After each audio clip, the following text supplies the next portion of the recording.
Ada banyak ragam penyakit zoonosis, yaitu penyakit yang ditularkan dari hewan kepada manusia. Seperti video terdahulu, kita sudah membahas mengenai monkeypox, salah satu contoh penyakit zoonosis. Dan kali ini kita akan membahas penyakit zoonosis yang lainnya, yang cukup terkenal, yaitu toxoplasma. Toxoplasma adalah suatu penyakit yang disebabkan oleh parasit protozoa yang bernama Toxoplasma gondii.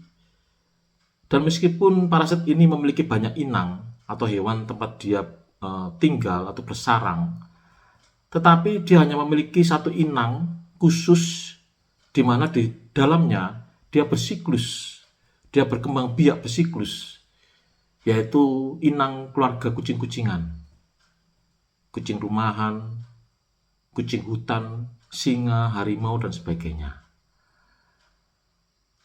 Bagaimana infeksi Toxoplasma dalam kehamilan? Bagaimana cara penularannya? Bagaimana pengobatannya dan pencegahannya? Untuk lebih jelasnya, saya persilakan konco-konco untuk menonton video ini. Dan jangan lupa untuk like, subscribe, dan share. Oke? Stay tune!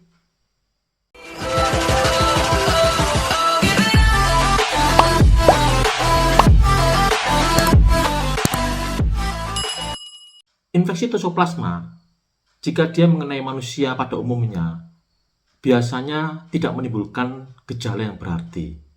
Terkadang gejalanya mirip dengan orang yang sakit flu, terkena flu. Misalkan adalah demam, nyeri kepala, nyeri tenggorokan, nyeri sendi, dan juga pembekakan kelenjar getah bening.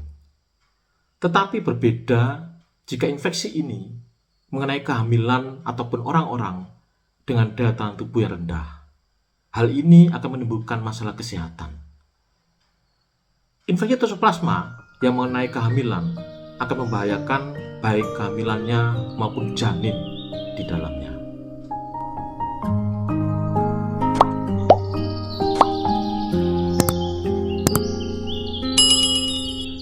Ada beberapa cara penularan Toxoplasma dari hewan ke ibu hamil. Antara lain adalah yang pertama, kontak langsung antara ibu hamil dengan tinja kucing yang terinfeksi.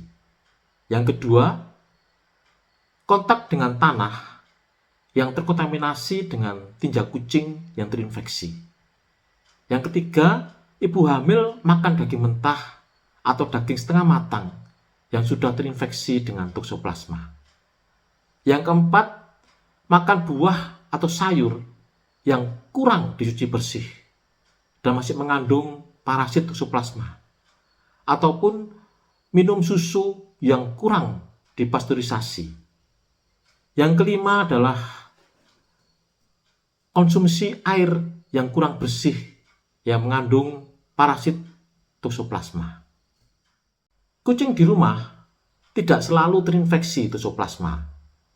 Kucing di rumah baru berisiko terinfeksi bila bergaul dengan kucing liar yang lain atau dia makan daging mentah, misalkan makan burung atau makan tikus. Jadi, parasit Toxoplasma memiliki dua inang atau hewan tempat dia bersarang. Yang pertama adalah hewan-hewan selain kucing. Ini bisa tikus, bisa burung, bisa sapi, babi, dan sebagainya, di mana di dalamnya dia hanya bersarang saja. Yang kedua adalah kucing. Di dalam kucing ini, parasit Toxoplasma akan bersiklus, akan menjalankan siklus hidupnya bertambah banyak dan berkembang biak.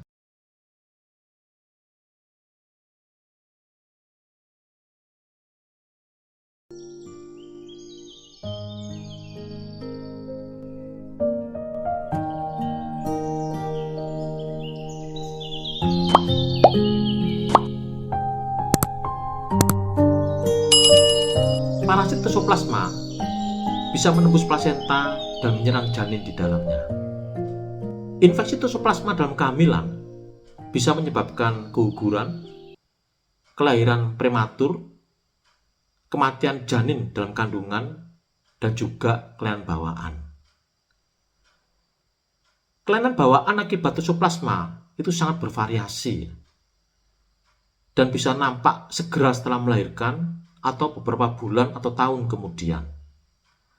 Manifestasi klinisnya bisa berupa, ini yang paling berat, bisa berupa hidrosefalus, chorioretinitis, encephalitis, strabismus, pneumonitis, dan sebagainya.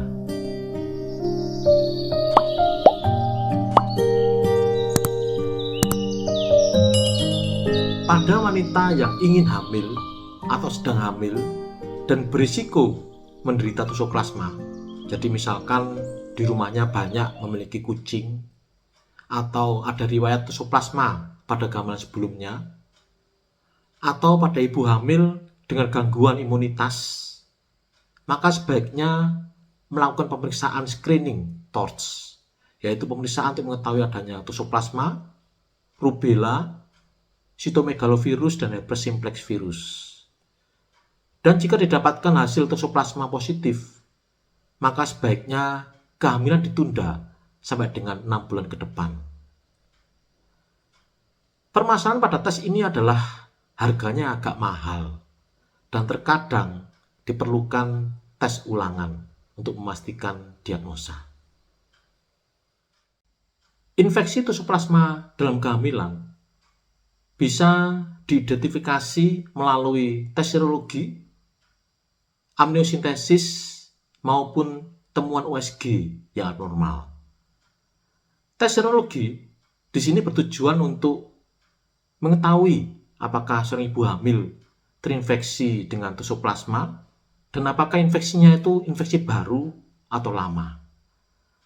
Di dalam tes serologi ini kita memeriksa kadar imunoglobulin G, M, dan juga aviditas imunoglobulin G. Dari hasil pemeriksaan ini akan disimpulkan apakah ibu ini terinfeksi toxoplasma dan apakah infeksinya ini termasuk infeksi baru atau infeksi lama. Yang kedua adalah dengan cara amniosintesis. Amniosintesis ini adalah suatu tindakan mengambil sedikit cairan ketuban untuk kemudian diperiksakan PCR untuk menentukan ada tidaknya parasit toxoplasma di dalam kandungan. Ini dilakukan pada saat usia kehamilan di atas 18 minggu atau 4 minggu dari saat dugaan infeksi masuk. Dan amniosintesis dilakukan jika hasil IgM-nya positif, imunoglobulin M-nya positif, dan juga aviditas imunoglobulin G rendah. Yang ketiga adalah dari temuan hasil ultrasonografi. Temuan ultrasonografi sebenarnya tidak secara khusus menunjukkan bahwa ini pasti infeksi toxoplasma dalam kehamilan, tetapi hanya dalam taraf mencurigai.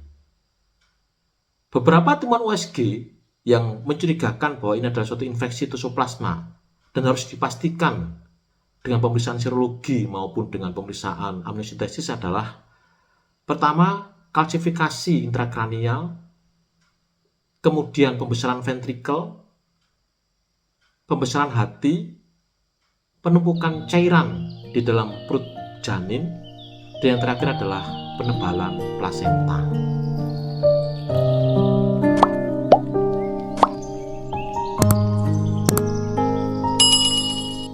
Terdapat dua cara pengobatan jika terjadi infeksi toxoplasma dalam kehamilan. Yang pertama adalah dengan pemberian spiramisin, di mana spiramisin ini bertujuan untuk mencegah parasit toxoplasma melewati plasenta dan masuk ke tubuh janin. Di mana pemberian spiramisin diberikan seawal mungkin dari timbulnya infeksi. Yang kedua adalah pemberian pirimetamin dan sulfonamid, di mana obat ini diberikan setelah kehamilan 14 minggu atau setelah amniosintesis positif, dan juga bisa diberikan pada kehamilan trimester 3 tanpa amniosintesis. Dan ini bertujuan untuk mengurangi keparahan kelainan pada janin.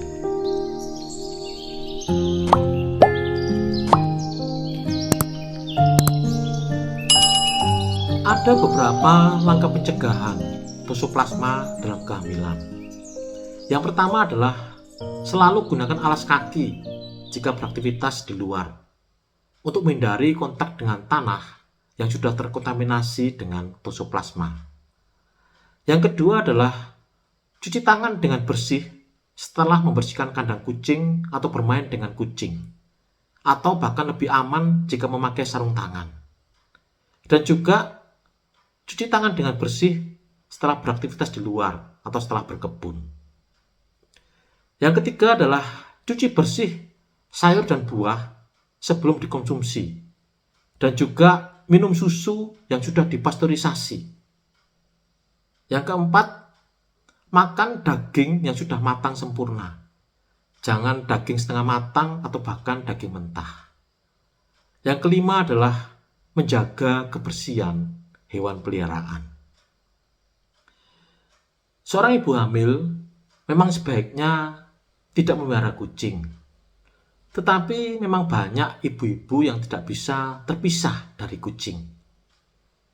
Jika memang harus memelihara kucing, maka hal yang perlu diperhatikan antara lain adalah jaga kebersihan kucing. Kemudian juga usahakan kucing ini tidak bermain di luar atau bergaul dengan kucing liar yang lainnya.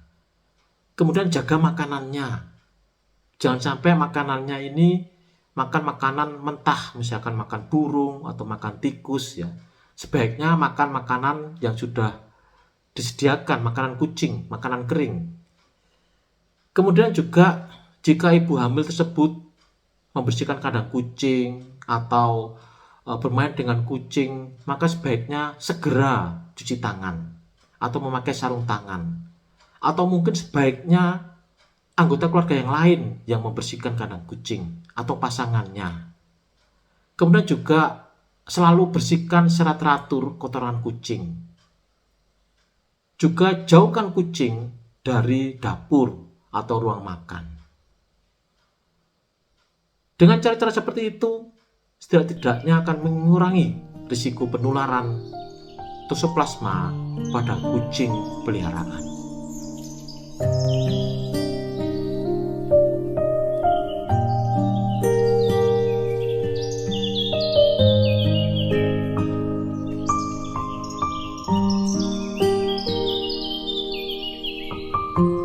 Demikian ulasan sederhana yang bisa saya bagikan terkait dengan toxoplasma dan kehamilan. Semoga bermanfaat, dan jangan lupa untuk like, subscribe, dan share. Oke? Sampai jumpa di video berikutnya.